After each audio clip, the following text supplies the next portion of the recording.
ఎవరైతే నడుస్తారో వారైన తల్లి సహోదరు.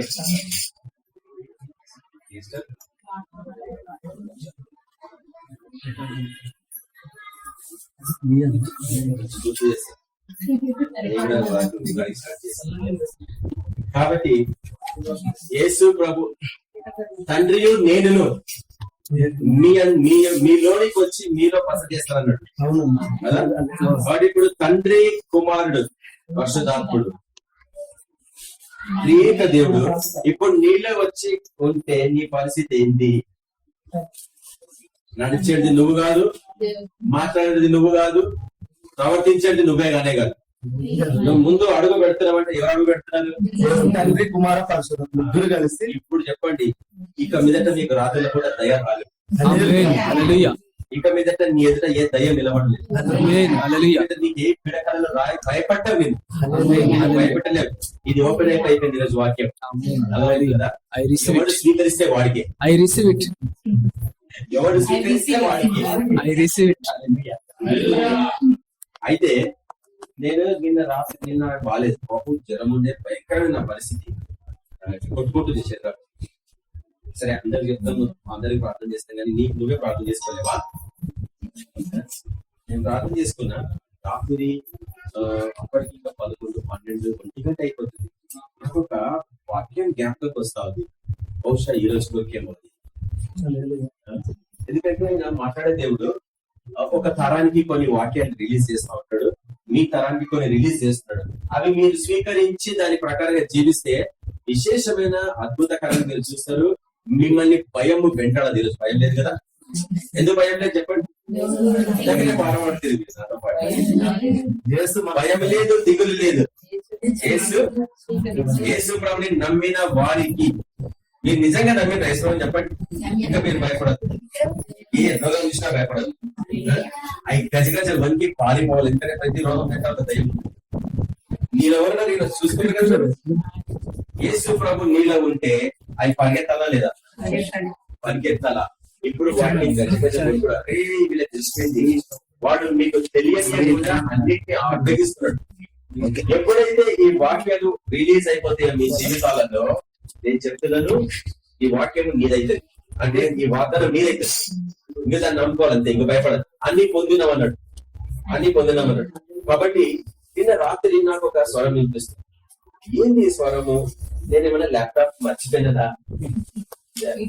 అటు పెట్టుకొని ఈ వాక్యం నడుస్తుంది కదా, ఏబిపిఎం వాక్యం నడుస్తుంటే స్కైప్ లోకి వెళ్ళి వస్తుందా, ఎక్కడి నుంచి వస్తుందా అని నేను వెళ్ళుకున్నాను. నాకు ఆ స్వరం వినిపిస్తుంది. అయితే పొద్దున లేచి నేను దాని గురించి వెతుకుతా ఉన్నాను.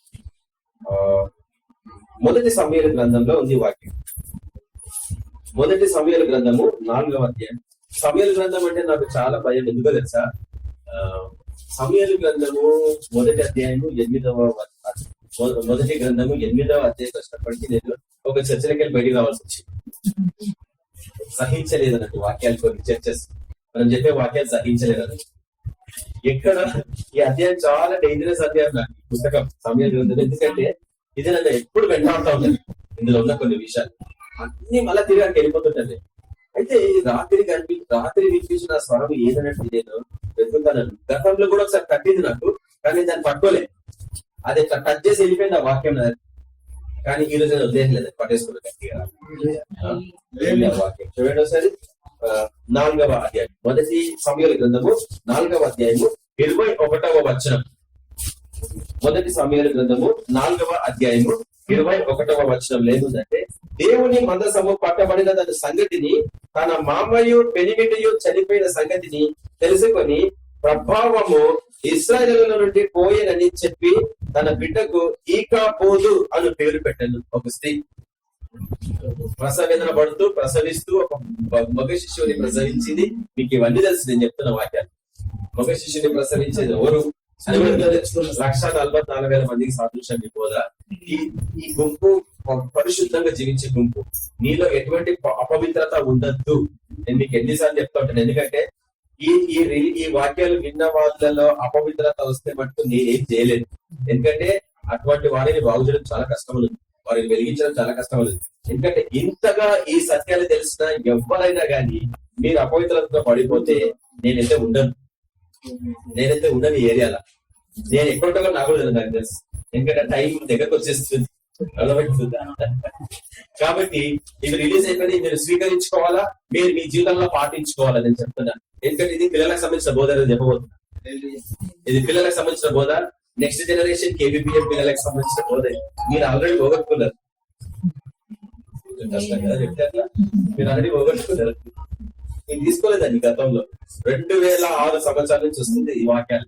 మీరు వదిలేసారు వాటిని, ప్రమోషన్లు అన్నింటిని వదిలేసారు, మీరు ఆశలు అన్నింటిని వదిలేసారు. మీరు మీకు ఒక లాస్ట్ ఛాన్స్ ఏమో నాకు తెలియదు, కానీ మీ పిల్లలకి ఇది వర్తిస్తుంది చెప్తున్నాను. మీరు అంతగా ఓపికతో వీటిని వినరు, కానీ మీ పిల్లలు విని దీని నుంచి లాభం పొందుతారు. ఒక తరము వాళ్ళని నేను చూడాలని ఆశపడుతున్నా, వాళ్ళ తరాలు నేను చూడాలని ఆశపడుతున్నా. అంటే 120 years. ఒకరికి నమ్మకం లేదు, ఆమె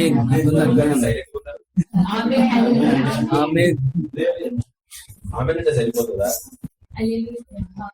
నేను కూడా చూస్తాను అలా, నేను కూడా చూస్తాను. నేను కూడా చూస్తాను. నేను కూడా చూస్తాను. నేను కూడా నా బిడ్డ నా వయసు అయిపోయింది బిడ్డ లే అనొద్దు, నా వయసు ఇంకా ఉంది. నీకు ఎంత ఓల్డ్, నువ్వు ఎంత ఓల్డ్ అంటారు కదా, హౌ ఓల్డ్ అంటారు ఇంగ్లీష్ లో. మనం అనొద్దు హౌ యంగ్ అనాలా, హౌ యంగ్ కూడా కాదు, హౌ ఏజ్ లెస్ అనాలా. ఏజ్ కి లెస్, ఏజ్ కరెక్ట్ ఇంకా లేదన్నట్టు మనకి. How age less or you, how age less or you. I'm young అనాలి అప్పుడు. I'm young. వయసు నాకు తెలుసు కానీ ఐఎమ్ 30 years యంగ్ అంటావా నువ్వు? అనలేదు, పబ్లిక్ తెలుస్తుందని చదవ నాకు తెలుసు. కాబట్టి ఇక్కడ 90 ఏళ్ళకు ఒక ఆయన చనిపోతున్నాడు.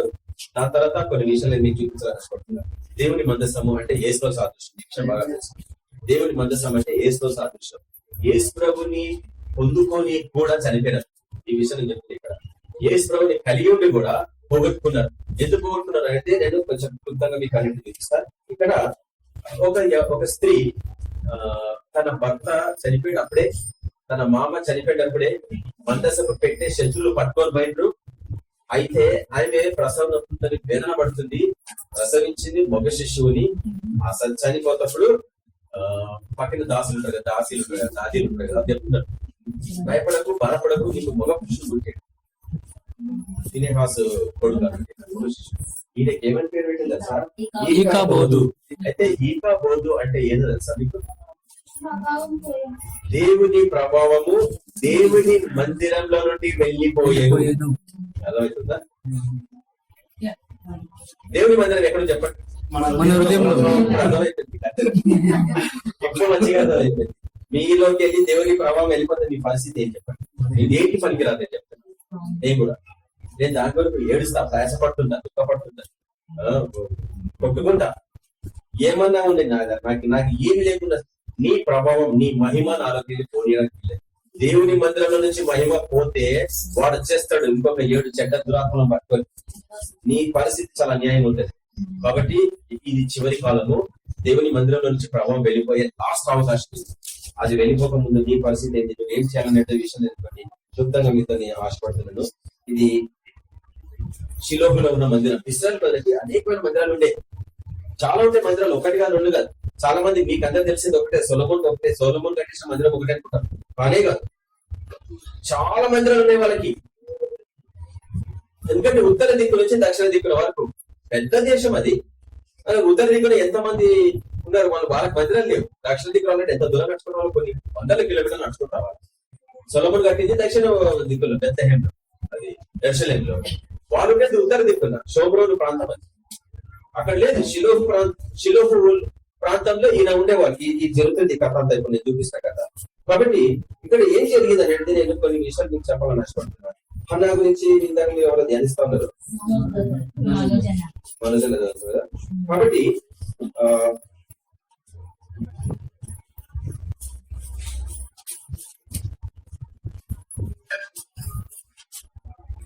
సమూయేలు గ్రంథము, మొదటి గ్రంథము 2వ వచనంలో నుంచి నేను ఇప్పుడు స్టార్ట్ చేస్తే ఇప్పుడు బాగా అర్థం చేసుకోండి. ఈ మహిమ, దేవుని మహిమ దేవుని మందిరం దగ్గరికి ఎందుకు వెళ్ళిపోయింది? పాత నిబంధన కాలంలో ఈ బిల్డింగ్స్ కట్టిన ఈ మందిరాలు, క్రొత్త నిబంధన కాలంలో నీవే మందిరం, నీ బాడీ మందిరం, నీ హృదయమే అతి పరిశుద్ధ స్థలం. దీన్ని ఎంత పరిశుద్ధంగా మీరు పెట్టుకుంటే అంతకాలం యేసు నీలో ఉంటాడు, అంతకాలం నీదే ఏ రోగాలు ప్రతి దయ్యాలు రావు. నీ ఆయుష్ దీర్ఘాయువు అయింది.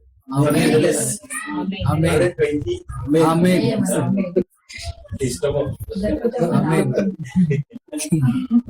ఎవరికైనా ఇష్టం ఉంటుంది కదా, ఎందుకు బ్రతకాలనేది తెలుసుకోవాలి. బాడీలో కొట్టిన వాడు 10 వందలు అవి ఎందుకు బ్రతకాలి ఇప్పుడు చెప్పండి. 120 సంవత్సరాలు 10 మంది సంపాదించుకోవాలి. మినిమం 1000 మందిని మీ జీవితాలను సంపాదించుకోవాలి. అర్థమవుతుందా? మినిమం 1000 వాళ్ళు ఉన్నారు, థౌసండ్స్ ఆఫ్ పిల్లలు అంటున్నారు ప్రకృతి సహజంగా. మిమ్మల్ని కనమంటే నేను కనాలి, నాకు తెలుసు.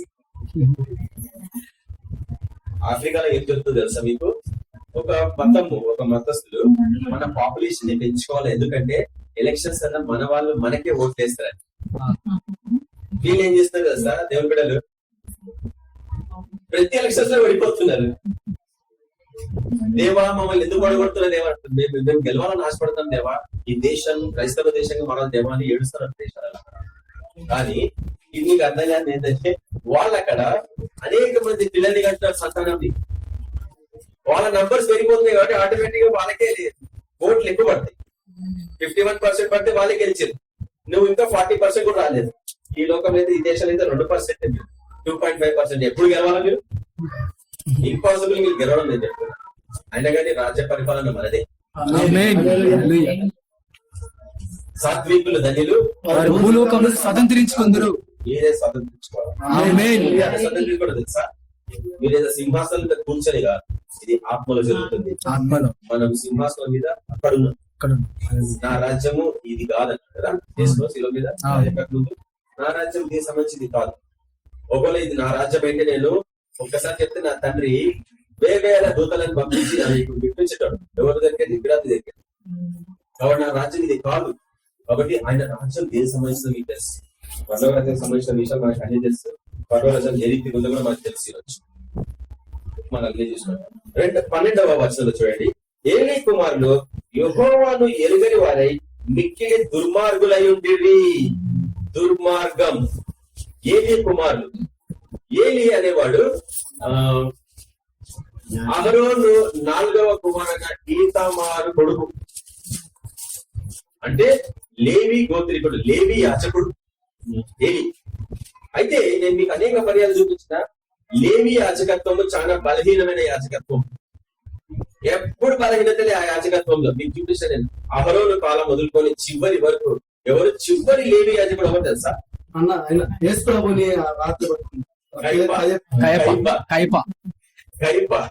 లాస్ట్ వాడు. మీకు ఎవరికైనా అవకాశం ఉంటే మీకు ఒక ఐడియా ఇస్తా. ఏలీకి కైపాకి ఏమైనా సంబంధాలు ఉన్నాయో చెక్ చేసుకోండి. ఎందుకంటే మనకు తెలుసు వాటికి దృష్టాంతంగా జరిగి యుగాంత మందిన మీకు బుద్ధి ఇవన్నీ రాయబడ్డాయి. అక్కడ ఏం జరిగినాయో ఈ రోజు అక్కడ జరుగుతూ ఉంటాయి. చరిత్ర తిరిగి తిరిగి నెరవేరుతున్నట్టు మన టైంకి వచ్చేటప్పటికి ప్రపంచాత్మకంగా నెరవేరుతుంది. నువ్వు అందులో ఉన్నావు.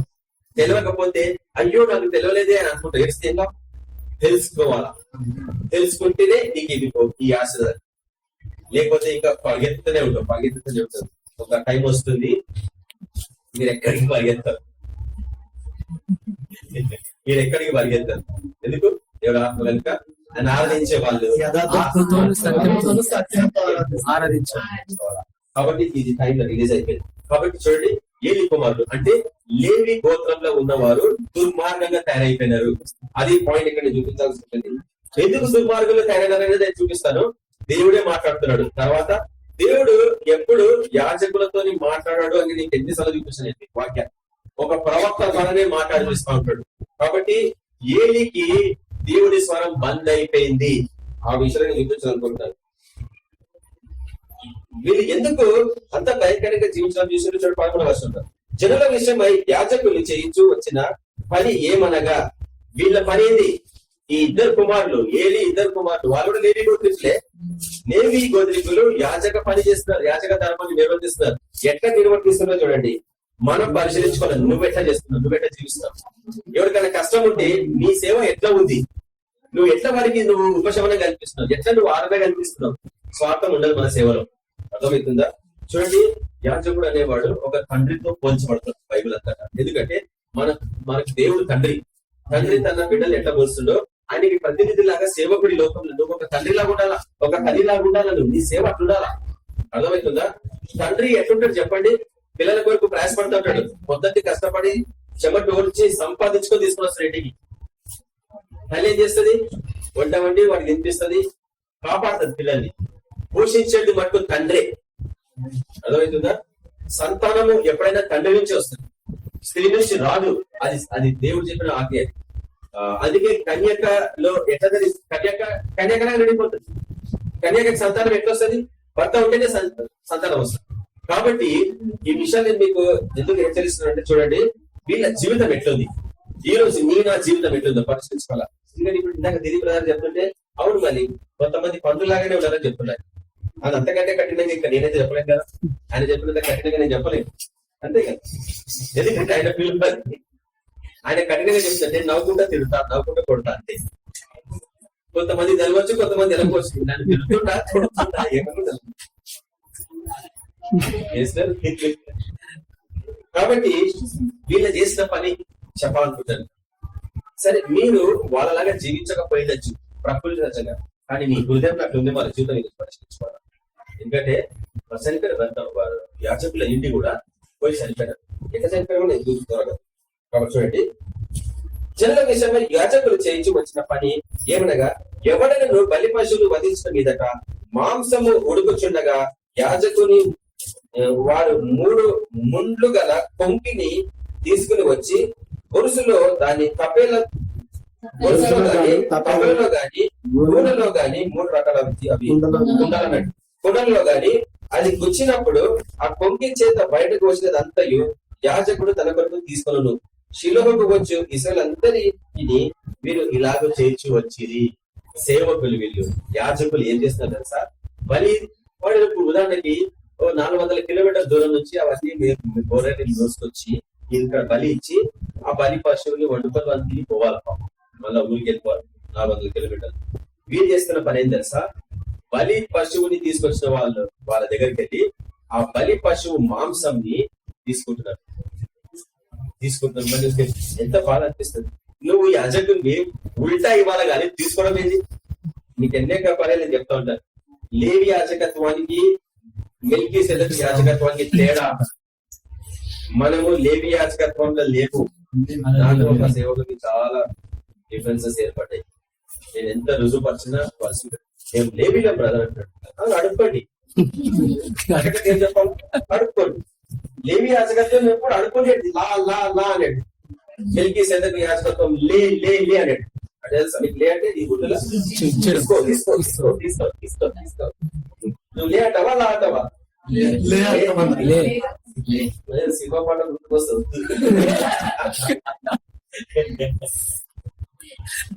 కాబట్టి మన సేవా పరిచర్య లే లే అనేది, అంటే లేయడం, లేసి ఇవ్వండి, లేసి ఇవ్వండి అనేది. రాజులమ్మ మెల్కీసెదెక్ అంటే మెలెక్ అంటే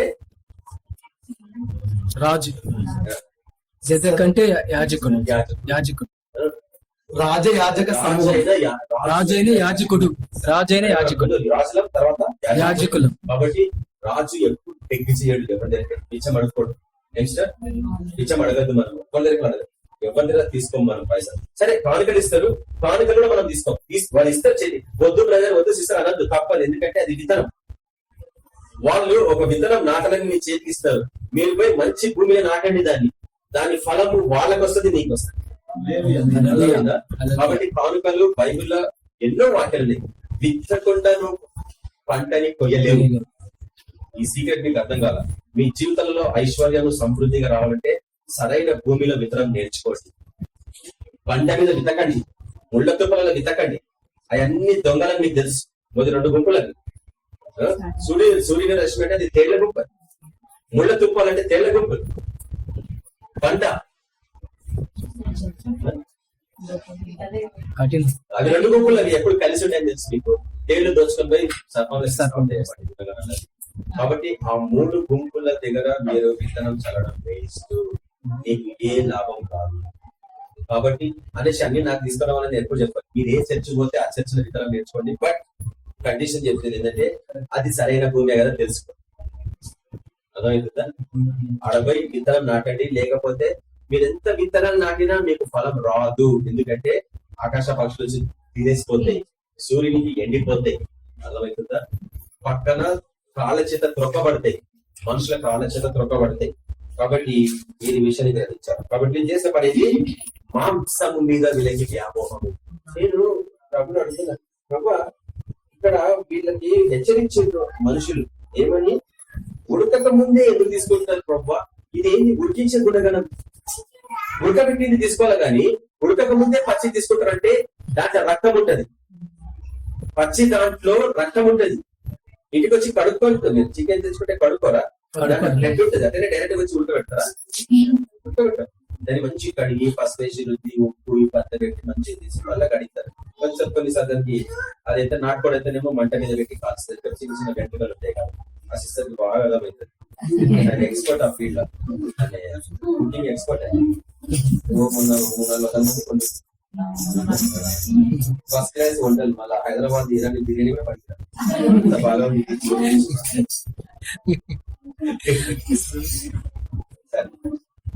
ఎవరైనా ఇళ్ళ పెళ్లి అయితే అని ఇవ్వండి, మర్చిపోవద్దు అంటున్నా. తీసుకొని మంచి వండి మంచి తినిపియండి, అది మన సేవ. కాబట్టి వీళ్ళు చేసిన పని ఏంటి? పచ్చి మాంసాన్ని తీసుకొని పోతున్నారు. బాగా అర్థం చేసుకోండి, మాంసము అనేది వాక్యంతో పోల్చబడింది. Meet in the new season అని ఇంగ్లీష్ లో. తగిన కాలంలో వారికి ఆహారం. తెలుగు బైబిల్ వచ్చేప్పటికి మాంసము ఆహారం అయిపోతుంది, కానీ ఇంగ్లీష్ బైబిల్ మనకు మీట్ అనే ఉంటుంది. మీట్ అంటే మాంసం కదా, మీట్ అంటే మాంసమే కదా. కాబట్టి న్యూ సీజన్ లో దేవుడు మనకి మాంసం ఇస్తాడు, అంటే ఆహారం ఇస్తాడు అని చెప్తాడు. కానీ దాని ఆత్మీయ సిద్ధ తీసుకోవాలి. తగిన కాలంలో ఇచ్చే వాక్యం, ఆ వాక్యాన్ని మీరు దాన్ని ఏ రీతిగా తీసుకుంటారు? పచ్చి తీసుకుంటున్నారా, లేక ఉడకబెట్టిన వాక్యం తీసుకుంటున్నారా?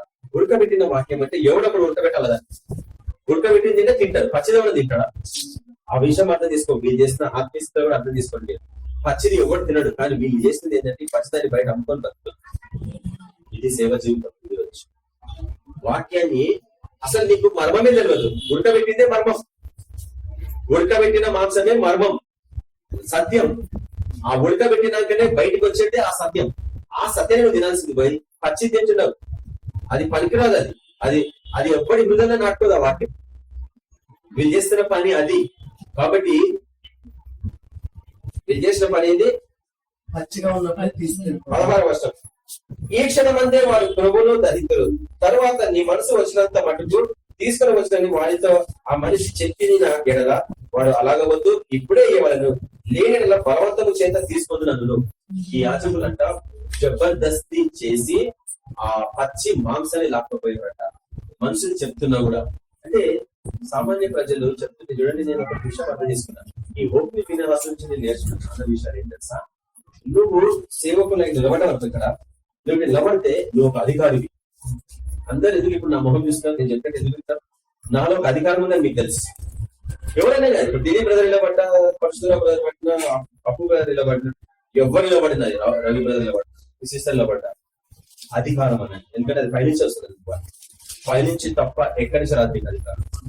కాబట్టి ఈ అధికారము ఉన్నది. కాబట్టి మీరేం చేస్తారంటే లోబడతారు. నేను చెప్పినట్టు చేస్తారు మీరు. నేను పాపం చేయమంటే కూడా మీరు చేస్తారు. 100% నేను గ్యారెంటీ ఇస్తాను.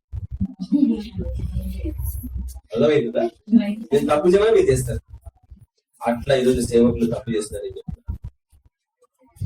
యవనస్తులు, యవనురాళ్ళు పాపంలో పడిపోతున్నారు. దానికి కారణం సేవకులే. కష్టం నేను చెప్పడం మీకు ఆ విషయం, కానీ నేను చెప్పక మానను. ఎందుకంటే నా బాధ్యత. ఇంకొక కాలానికి ఇవి నేను చెప్పలేను, ఉండాలి కదా చెప్పడానికి ఉండాలి ఇక్కడ. కాబట్టి 17వ వచనం చదవండి ఇప్పుడు. అనుభవం వలన జనులు యెహోవాకు నైవేద్యము చేయడం అసహ్యపడటకు ఆ యవనులు కారణమయ్యిరి. సేవకులే కారణము. దేవుడి మీద ఇంట్రెస్ట్ లేకుండా చేస్తున్నారు వాళ్ళు. మనుషులకు ఈ రోజు దేవుడి మీద ఎందుకు ఆసక్తి లేదు తెలుసా? ప్రార్థన మీద ఎందుకు ఆసక్తి లేదు తెలుసా? వర్షిప్ ఎందుకు ఆసక్తి లేదు? ఉపవాస ప్రార్థన ఎందుకు ఆసక్తి లేదు? నిన్ను ఎవరు చెడగొట్టిండు? సేవకులే. యవ్వన సేవకులు వీళ్ళు చేస్తున్న పనులను చూసి ఈరోజు భాషలను చూసి అన్నిలు చెత్తగా మాట్లాడుకుంటున్నారు. వీళ్ళు చేసే పని ఏంది? ఓపెన్ గా మనం అవన్నీ చెప్పాం. ఎందుకంటే సేవకుల గురించి మనం ఎప్పుడు వాళ్ళ పేర్లు తీసుకోం, కానీ నువ్వు ఆ కేటగిరీలకు రావద్దని చెప్తున్నాను. లేకపోతే ఇది ఆటోమేటిక్ గా నీకు వచ్చేస్తుంది. ఈ వాక్యం నీకు రిలీజ్ కాకపోతే ఈ సంవత్సరం నేను చెప్పిన ఇది యుద్ధం అని, ఈ సంవత్సరం ఈ నెల నుంచి యుద్ధం అని చెప్పండి. మీరు యుద్ధంలో ఉన్నారు ఆటోమేటిక్ గా. మీరు ఎంత జాగ్రత్తగా ఉంటే, ఎంత పరిశుద్ధంగా ఉంటే అంతగా యుద్ధం మీద మీరు యుద్ధంలో గెలుస్తారు. 100% గ్యారెంటీ మీకు నేను చెప్తున్నా. మీరు ఎక్కడ యుద్ధానికి పోయినా, ఏ పని మీద పోయినా మీకు గ్యారెంటీగా విజయం వస్తుంది. ఇది స్వీకరించిన రోజే. మీరు కాంప్రమైజ్ అయితే మటుకు, సమాధాన పడితే మటుకు నేను అక్కడ వచ్చి ప్రేయర్ చేసిన వేస్ట్. నేను చూపిస్తాను మీకు వాక్యం. కొన్నిసార్లు మీరు చేసిన పనులకి నేను ఎంత ప్రార్థన చేసినా విజయం రాదు. కొన్నిసార్లు నేను ఇట్లా నోరు తెరవగానే దయాలు విడిచిపెట్టి వెళ్ళిపోతాను, కళ్ళకి అనిపిస్తే కూడా. కొన్నిసార్లు నేను ఎంత ప్రార్థన చేసినా పోలేము, నాకు తెలుసు. అప్పుడు నాకు అనిపిస్తుంది ఎందుకనండి.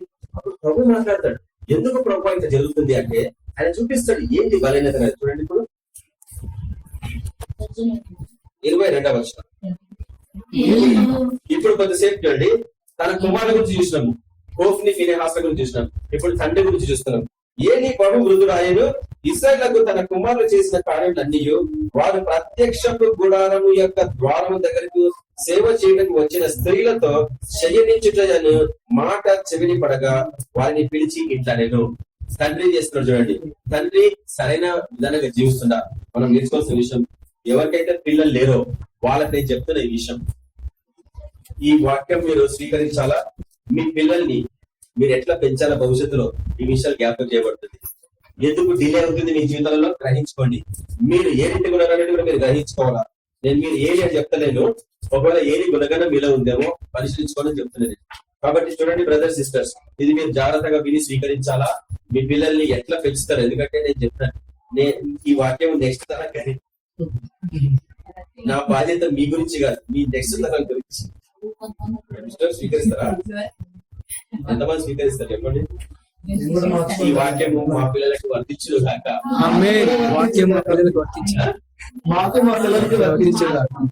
ఈ హృదయం మెచ్చుకుంది కదా. వృద్ధాప్యంలో ఏమైతుంది చూడండి, తన కుమారులు ఎంత జీవిస్తున్నారు. ఏలికి వచ్చి చెప్పిండ్రు మీ పిల్లలు. నాకు ఇది ఆశ్చర్యం. ఇక్కడ ఏముంది చూడండి, దేవుని మందిరం దగ్గర సేవ చేయటకు వచ్చిన స్త్రీలు. నాకైతే ఏడుపు వస్తుంది. పబ్లిక్ ఏడవాలి కదా, పబ్లిక్ ఆత్మలు ఏడుస్తున్నాను సార్. తెగ్గు నడిచిపోతుంది, మూలుగుతూ ఆత్మలో మూలుగుచ్చు. సరే, అందరు చూపించుకోవాలి ఏడవ, అది ఏడుపు వస్తే ఏడుస్తాం. కానీ ఇక్కడ మీరు నేర్చుకోవాల్సింది ఏంటంటే, సేవకురాళ్ళు యవ్వన కాలంలో దేవుడికి సమర్పించుకున్న సేవ. నాకు వాళ్ళని చూస్తే బహుగా వేదన ఉండేది. నాకు ఈ వాక్యం చదువుతుంటే భరించాలని వేదన నాకు. యవ్వన స్త్రీలు పాపం ఎంతో ఆసక్తితో దేవుడి సన్నిధికి వచ్చి సేవ చేయాలని తీర్మానించుకున్నారు. వాళ్ళ ఇంట్లో చెప్పొచ్చు, నేను నా లైఫ్ అంతా చర్చికే ఇచ్చేస్తున్నా, మీరు నా గురించి పట్టించుకోద్దని. వాళ్ళు చర్చికి వచ్చి సమర్పించుకొని సేవ చేస్తుంటే ఈ ఇద్దరు యాజకులు ఏం చేసారు, వాళ్ళతో వ్యభిచారం చేసారు. పాపం మీరు అనొచ్చు, మరి ఆ స్త్రీలు మంచోళ్ళ బ్రదర్, చెడ్డోళ్ళ? మీరు చెప్పండి. ఇందాక చెప్పేది, ఈ అధికారంలో ఏం చేయమన్నా మీరు చేస్తారు, ఎందుకంటే మీరు అధికారానికి లోపడతారు, అది మీ మంచితనం. కానీ యాజకులాగా లేకపోతే వాడి పరిస్థితి అయింది. ఇప్పుడు నేను ఈ అమ్మాయి ఉంది, ఈ అమ్మాయి భుజం మీద చెబెడితే ఏమైతే అమ్మాయి ఓకే, ఎందుకంటే నేను అధికారిగా ఉన్నాను కాబట్టి. కానీ అమ్మాయికి ఇష్టమా? ఎట్టి పరిస్థితి ఇష్టం ఉండదు. ఎందుకు ఇష్టం ఉండదు? కానీ తెలిసింది తప్పని. కానీ ఇక్కడ ఎవరిని వాడు హాస్టల్ వాడు గొర్రె చర్మం, ఏం చర్మం తెలుసు? తోడేలు చర్మం ధరించుకొని వచ్చిన గొర్రె. గొర్రె చర్మం పట్టుకుంటాడు. ఆయనని ఎందుకు నేను రెచ్చగొడతా తెలుసా? సేవకుడు సేవకులని తన్నే సేవకుడే, పరిగెత్తించే సేవకుడే. మనం సేవకులను ప్రోత్సహిస్తాం కాబట్టి ఏబిపిఎం అంటే సేవకుల సేవ. సేవకుల సదస్సు ABPM సేవకులని బలపరిచి స్థిరపరిచి పబ్లిక్ లో రిలీజ్ చేస్తే పోయి మీరు పడితే దుష్టశక్తులు పారిపోతాయి. ఎందుకంటే మీకు సీక్రెట్ అర్థమైపోయింది. మిమ్మల్ని చూస్తే సైతాన్ని గట్టిగా ఎదుగుతుంటే తెలుసు. మీలో యేసు ఉన్నాడు, మీలో తండ్రి ఉన్నాడు, మీలో పరిశుద్ధాత్మ. వాటి మీ దగ్గర ఏమి రాలేవు, ఇక మీద రావు. నాకు తెలుసు 100% గ్యారెంటీ ఇస్తాను. కాబట్టి ఇది మీరు అనుమానించారంటే అన్ని వచ్చేస్తాయి. కాబట్టి ఈయన చేస్తున్న పని చూడండి, ఆ యవన స్త్రీల జీవితాలు ఫార్వర్డ్ తీసుకొడిస్తే ఈ తండ్రి ఏం చేస్తున్నాడు? నువ్వు లీడర్షిప్ పొజిషన్ లో ఉన్నావు, నువ్వు ఒక సేవకురానికి, నీ పిల్లలు అంత భయంకరంగా జీవిస్తుంటే నువ్వేం చేయాలి చెప్పండి? ఎవరికి చెప్తావు? నువ్వేం చేస్తావు? నువ్వు ఏ స్థలంలో ఉంటే ఏం చేస్తావు సార్? నేను గద్దించాను సార్, నేనైతే పోలీసులకి అప్పగిస్తాను. మన పిల్లలనే కానీ మీరు ఏమన్నా అనుకో, మీలో ఎవరన్నట్టుంటే నేను ఖచ్చితంగా పోలీసుకి అప్పగిస్తాను. అది నాకు ఎందుకంటే నాకు పోలీస్ కమిషన్ లెవెల్ తెలుసు, మనుషులు సత్యనారాయణ కూడా తెలుసు నాకు. ఎడపోయినా ఆయన ఉన్నది కదా, నువ్వు సమర్థించుకుంటున్నావా? నేను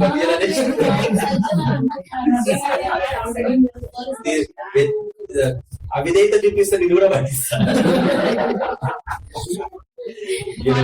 మీరు జాగ్రత్తగా ఉండాలని డిసైడ్ చేసుకోవాలి. ఎందుకంటే ఇది వాక్యం సిస్టర్ లైట్ తీసుకోవాలి. చాలా లైట్ తీసుకున్నారు. పాపం ఎంతమంది ఎవరి స్త్రీల జీవితాలు చదువుతున్నారు. వాళ్ళు ఎంతో సమర్పించుకుని దేవుని సేవించడానికి వచ్చి వాళ్ళకి దేవుని మీద విరక్తి వచ్చేసింది. నీ జీవితాన్ని బట్టి అన్యులు దేవుడి దగ్గరికి వస్తలేరు. మనమేమో కష్టపడి అన్యులకు సువార్త చెప్తాము, వాళ్ళు పోయి అనుమానంగా వాళ్ళని లేపుకొని పోతారు.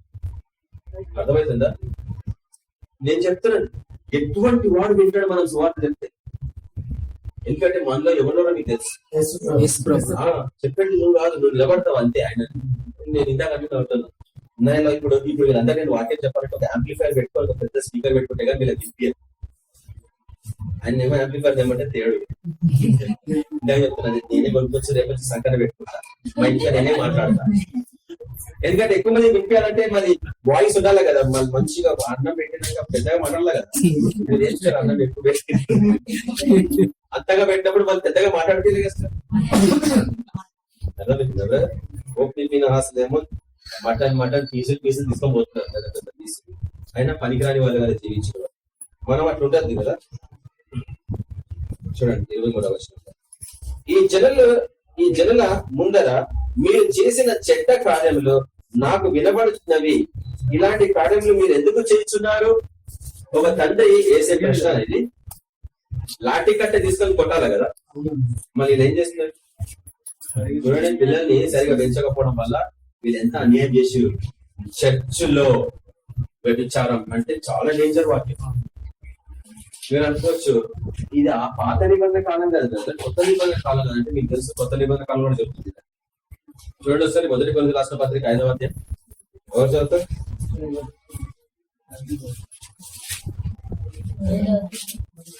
1 కొరింథీయుల రాసిన పత్రిక 5వ అధ్యాయం 1వ వచనం.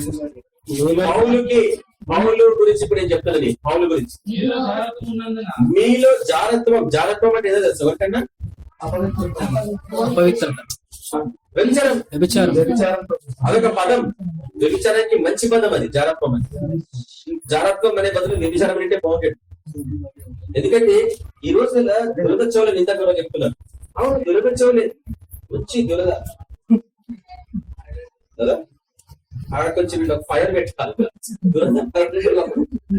పోయేదాన్ని ఆ మార్కస్ వాడికి కత్తిని చేతులు కట్ చేస్తారు కదా, చేసి వాడిని బంధిస్తుంటే నా ప్రభుని బంధిస్తాను కత్తి తీసి చక్కగా వాళ్ళు చెవుడు వస్తారు. దాని తర్వాత మార్పు చెందింది మార్కస్. దేవుడు దైవం లేకుంటే ఇరిగిపోయాను, కట్ అయిపోయిన చెవులు ఎట్లా ఉంటుంది? ఇలా దేవుడు కదా, దృష్టికర్త కదా. ఏ సర్జరీ పైన నీకు మినిమం 3 వీక్స్ పడుతుంది, అది 6 లక్షలు.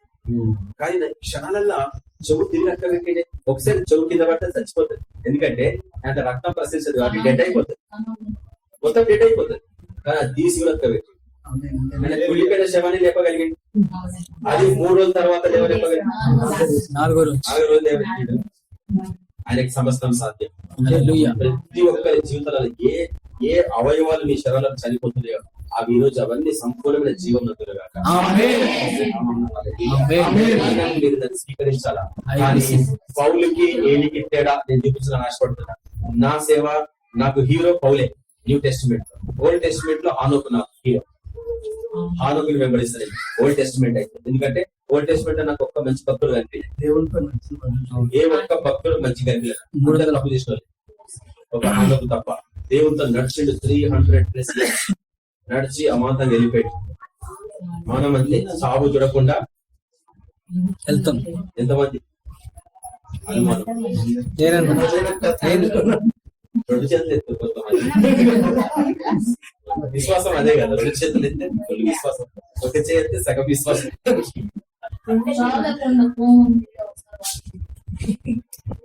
హానోకు బోల నాశపడుతుందండి. మనం ఆ తెగకు సంబంధించిన వాళ్ళు ఎందుకు తెలుసా? మెల్కీసెదెకు క్రమంలో హానోకు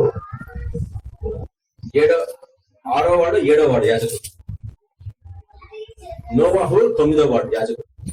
మెల్కీసెదెకు యాజకత్వం టోటలీ డిఫరెంట్ టాపిక్. యాజకత్వంలో స్పెషల్ యాజకత్వం అదొకటే. సృష్టి ఆరంభం మొదలుకొని అదొకటే యాజకత్వం. టెంపరరీ యాజకత్వమే లేవి యాజకత్వం. అది ఎట్లా ఉంది? చెత్తగా ఉంది రోజు. నువ్వు అందుకే లేవి యాజకత్వాన్ని వెంబడించవు. నువ్వు వెంబడించాల్సింది మెల్కీసెదెకు యాజకత్వం. అందులోనే తీర్మానించుకోండి, ఉండండి అందులోనే. సరే అక్కడికి వద్దు, అక్కడ చాలు. మీ యాజకత్వము మెల్కీసెదెకు క్రమానికి సంబంధించింది, లేవి క్రమానికి సంబంధించింది కాదు. ఎందుకంటే అహరోనుతో ఆరంభమైన ఆ క్రమము పరమ చెత్తగా తయారైంది. కాయప దగ్గర వచ్చినప్పటి కాయప పిల్లలు ఎక్కువ చచ్చిపోతారు. అక్కడికి లేవి క్రమం బంద్, ఎండ్ అయిపోతుంది. కాయప పాలిటిక్స్ ఎక్కువ వాడి జకర్యాకు రావాల్సిన యాజకత్వాన్ని దొంగలిస్తాడు. కాయప మామ అన్న ఉంటాడు. అన్న కూడా లేవి యాజకుడే. ఆయన కూడా ఒకప్పుడు ప్రధాన యాజకుంటాడు. అల్లుడికి పొజిషన్ ఇచ్చి జకర్యాని తొక్కేసాడు. జకర్యాకి రావాలా యాజకత్వం ఆ సంవత్సరం.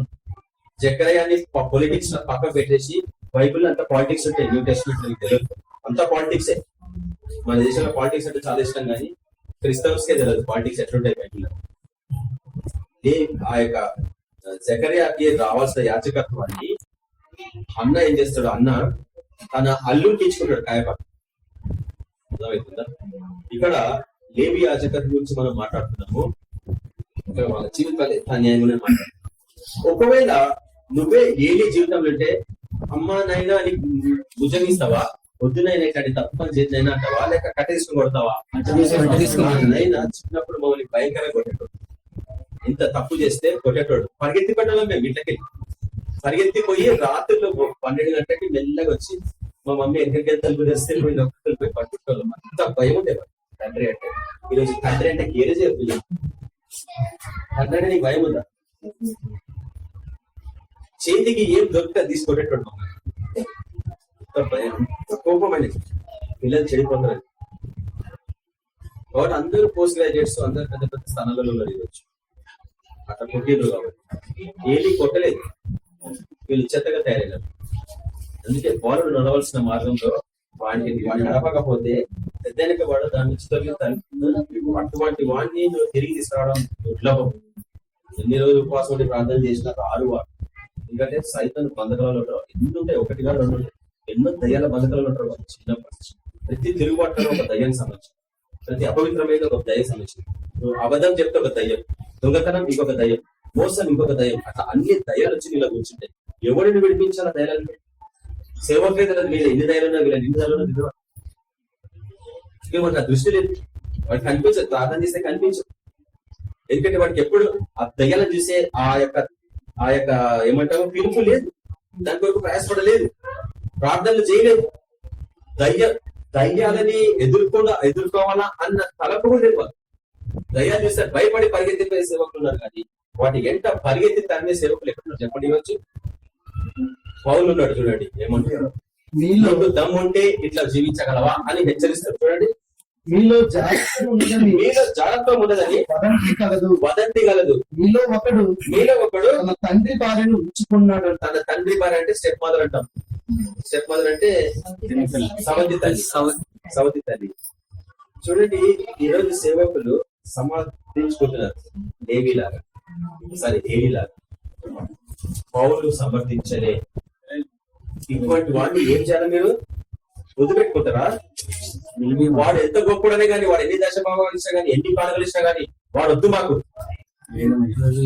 నేను మీకు ఈ విషయం చెప్తున్నా. నేను ఎందుకు కానుకలు తీసుకుంటా సహోదరికి? ఎవడు ఎక్కడికి తీసుకొస్తే సంపాదనకి తీసుకున్నా తెలియదు. దొంగతనం తీసుకొచ్చి కానుకలు ఇస్తుండేమో నాకేం తెలుసు. వాడు లంచం తీసుకొచ్చి లంచంలో దశభాగం తీసుకొచ్చిన నాకేం తెలుసు. అది రక్తంతో కూడింది, నిరపరాధంలో రక్తం ఉండదు అంట. నీకు కనిపించాలా వాడు ఇచ్చే కానుకల? ఈ దినం ప్రార్థించండి అట్లా. మీరు ఎక్కడెక్కడ సేవ పోతున్నారు, ఎవరైనా కానుకలు ఇస్తున్నారంటే ప్రభువా ఈ కానుకలో నిరపరాధుల రక్తం ఉందా? కనిపిస్తే బ్రదర్ ఇది తీసుకెళ్ళిపోండి, మీరు నెక్స్ట్ టైం ఈ చర్చికి రాకండి అని చెప్పాలి. నేను చెప్పాలా? లేకుంటే తల మీద చేయబెట్టి ప్రార్థన చేయలేదు. ఒక అక్కడ ప్రేరేపణ వస్తేనే. ఇటువంటి పిలుపు వరకు మీరు ప్రయాసపడే, ఎందుకంటే లాస్ట్ మినిట్స్ ఇవి. సరే ఇప్పుడు చదువుతారు ఏమంటున్నాడు ఆయన? మీలో ఒకడు తన తండ్రి భార్య ఉంచుకున్నాడట. అంటే జాగ్రత్త అన్ని చోట్ల ఇట్లుండి మీరు పొందుతున్నారే కానీ మీరు ఎంత మాత్రం దుఃఖపడి ఇలాంటి కార్యం చేసిన వాడిని మీలో నుండి వెలివేసిన వారు కాదు. మీరు ఎందుకు కనేలేవాడిని చర్చలకి ఇట్లా ఉండి కూడా వాటితో మీరు ఏం చేస్తారట? వాటిని దానికి ముందు ఉప్పొంగడం అంటే ఖుషిగున్నారు. ఎంత అన్యాయం కదా అది. అంత భయంకరమైన పాపం చేస్తుంటే వాడు చర్చలకు వచ్చి మీద పాటు బలలో పాల్పొందుతుంటే మీరు ఎట్లా నోరు చూసుకున్నారు? ఆయన వాడి మీద కదా కోపం చూపిస్తుంది. చేసిన పాపాన్ని జాగ్రత్త. మనుషులు ఎవడైతే వాడిని సపోర్ట్ చేస్తున్నారో వాళ్ళకి, చర్చిలో ఎవరు సపోర్ట్ చేస్తున్నారో వాళ్ళకి ఏదైనా మీరు తీర్మానించుకోవాలి. అటువంటి సేవలు మీరు ఉండాలి. అటువంటి చర్చిలు ఉంటే దూరం వెళ్ళిపోండి. ఎందుకంటే అక్కడ దయ్యాలు ఉంటాయి. వాళ్ళు ఎంత వర్షిప్ చేసినా, ఎంత హల్లెలూయా పాటలు పాడినా దయ్యాలు ఉంటాయి అక్కడ. ఎందుకంటే ఆల్రెడీ దానికి డోర్స్ ఓపెన్ చేసి అర్థమవుతుందా? కాబట్టి వాళ్ళ దగ్గర పోతే మీ దయ్యాలు చూస్తుంటే నేను చెప్తాను. ఎందుకంటే మీరు మీరే మీ అంతటా మీరే వాలంటీర్గా స్వతంత్రంగా పోయినారు కాబట్టి వాటి డోర్స్ ఓపెన్ చేస్తారు. అవి వచ్చి కూర్చున్నాక వాటిని వెళ్ళగొట్టాలంటే చాలా కష్టమైతే కొంత టైం మంచిగా అనిపిస్తుంది. దాని తర్వాత వాడు ఎందుకంటే వాడిలో ఏ మంచితనం లేదు, దృష్టిలో అంతా మోసమే. వాడిలో ఏది కూడా సత్యం లేదు. వాళ్ళంతా అబద్ధమే. టెంపరీగా నేను మంచి కొట్టిన తర్వాత ఇది లేపిస్తున్నాడు. కాబట్టి మీరు ఇంత భయంకరమైన పాపం ఉన్నది. కానీ కొరింథీ సంఘంలో ఈ పాపం ఉంది, చర్చిలో ఈ పాపం ఉంది. అయినా కానీ మీరు సమర్థించుకుంటున్నారు, మీరు ఉప్పొంగుతున్నారు. అంటే ఉప్పొంగడం అంటే గర్విస్తున్నారు మీరు. చాలా భయంకరం కదా. అందుకు కొరింథీ సంఘం ఎంత శపించబడిందో మీకు అర్థమవుతుంది. భయంకరంగా అంత భయంకరమైన పాపం మీరు సమర్థిస్తున్నారు. మీరు సమర్థించదు మీ సేవలో, అర్థమవుతుందా? అటువంటి వారిని సమర్థించదు, ఖండించడం నేర్చుకోవాలా. ప్రేమతో ఖండిస్తాము, లేకపోతే కొలుసుగా చెప్పాలి. మీకు అదే లేకపోతే చర్చి పేరు చెడిపోవచ్చు. ఇంతగా చెడిపోయింది ఈరోజు అంటే ఎందుకో మీరు అర్థం తీసుకుంటారు. మాస్టర్ అంటే ఎందుకు తిట్టుకుంటున్నారు? అనిలు ఎందుకు క్రైస్తవత్వం అంటే అసహించుకుంటారు? ఈరోజు మీరు చేసే పనిలేదు, అర్థమవుతుందా? సేవకులు చేసే పనిలేదు. గోపనీహీనాసులు ఎట్లా జీవించారో ఈ కొరింథీ సంఘంలో వీడు చర్చ్ వీడు చర్చ్ పెద్ద వీడు తేలు. వాడు పాటేస్తుంటే వచ్చిన స్త్రీలని వీళ్ళు ఏమో సమర్థిస్తున్నారు వాడిని. ఎందుకంటే వాడు ఎక్కువ కానుకలు ఇస్తున్నాడు, డబ్బులు కాబట్టి. ఎవ్వరి కొద్ది ఆ కానుకలు నేను చెప్తున్నాను. అది చాలా భయంకరమైన పాపంతో కూడిన కానుకలు. అవి తింటే నీకు అన్ని రకాల రోగాలు వస్తాయి. 100% క్యాన్సర్ వస్తాయి. అర్థమవుతుందా? కాబట్టి కోవిడ్, క్యాన్సర్ అన్ని రోగాలు వచ్చేస్తాయి కొంచెం వాటి అర్థమవుతుందా? ఇంతకని మేము ప్రభురాత్రి భోజనంలో పాల్పొందినాం. ప్రభురాత్రి భోజనంలో పాల్పొందిన వాటికి ఏ రోగం రాదనుందా లేదా వాక్యం చెప్పండి. అయోగ్యతతో పాల్గొన్న వాడికి రోగాలు వస్తాయి, యోగ్యతతో పాల్గొన్న వాడికి రోగం లేదు, స్వస్థత వస్తుంది, సంపూర్ణమైన ఆరోగ్యం ఉంటది. అందుకు అనుదినము ప్రతి ఇంట ప్రతి రోజు మీరు దీర్ఘకాలము, జీవిత కాలము, శాశ్వత కాలము బ్రతకాలంటే ప్రభు బలంలో రెగ్యులర్ గా పాల్గొనడం నేర్చుకోండి. ఎక్కడ అవకాశం వస్తే అక్కడ మళ్ళా ఉందని అడగాల. కొన్ని చర్చస్ లో ఉండి ఆదివారం పట్టేవాళ్ళు ఇవ్వాలి. కాబట్టి నీ జీవితంలో, నీ శరీరంలో ఆయువు పెరగాల అంటే ఇది ఒక సీక్రెట్ అన్న విషయం మీరు అర్థం చేసుకోలేదు. కాబట్టి పౌలు లాగా నీకు రోషం ఉందా? పౌలు లాగా నీకు రోషం ఉందా? నువ్వు వ్యతిరేకిస్తావా? వ్యతిరేకిస్తాం. కొంచెం కేర్ఫుల్ వ్యతిరేకి బ్రదర్. ఎందుకంటే నీకు రిలీజ్ చేస్తే నువ్వు దూరంగా పరిగెత్తిపోతావు. కొంచెం కంట్రోల్ చేయకపోతే కష్టమే. అంటే ఇక నీ ఆధీనంలో నువ్వు ఉండాలి. అంటే టైమింగ్ ని బట్టి, సూచనలను బట్టి, ప్రభా ఇది నీ చిత్తమా ఇట్లా మాటల వద్ద అడుక్కోవాలి బ్రదర్. జనులకు దేవుడు అంటే అసహ్యం కల్పించిండ్రు ఈ సేవకులని మీరు ఇక్కడ చదువుతున్నారు.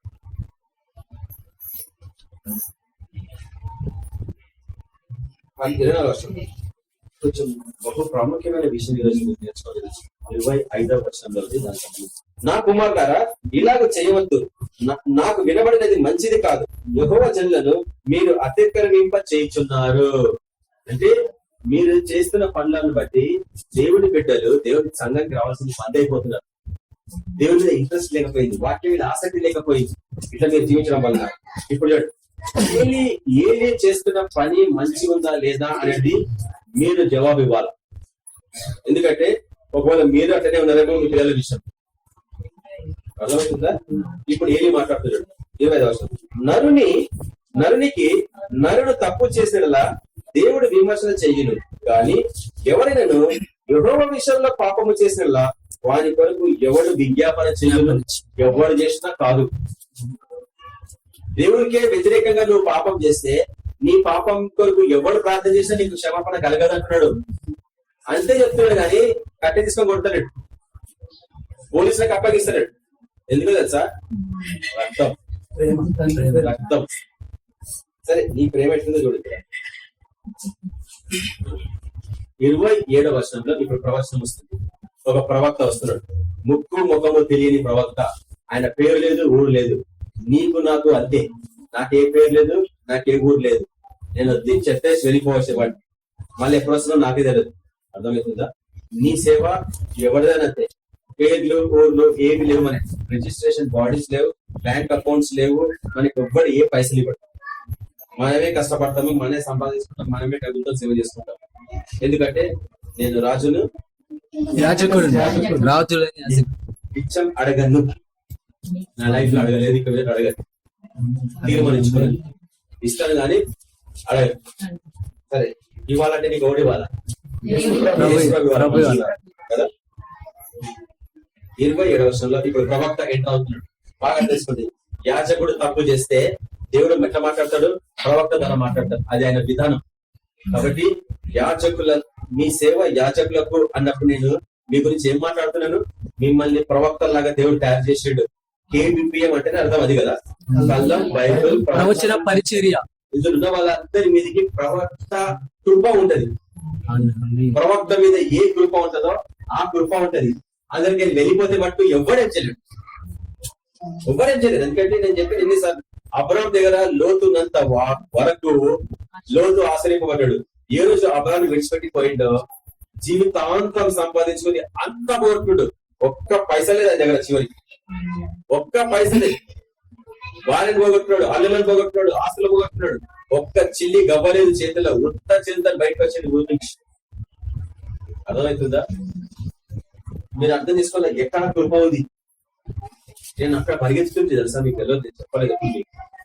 చాలా కాలం ఎందుకు హెబ్రోన్ పరిగెత్తుంది అంటే అక్కడ కృప ఉంది అని తెలుసు. ఇప్పుడు నేను చెప్పాను ఒక ప్లేస్ లో ఉన్న చాలా కాలం అక్కడ కృప ఉంది. ఇప్పుడు నేను చెప్పాను మరొక ప్లేస్ లో ఉండి అది నేను చెప్పాను. ఎక్కడ కృప ఉందని వెతుకుతా ఉంటే నేను ఎక్కడ వాక్యం ఉంది, ఎక్కడ పరిశుద్ధంగా ఉందో అక్కడ పోతాను. ఎందుకంటే నీ పిలుపు అది. ఒక్క తప్పు చేస్తే ఏం జరుగుతుందో నేను చూపించేసి చేస్తా వాక్యం.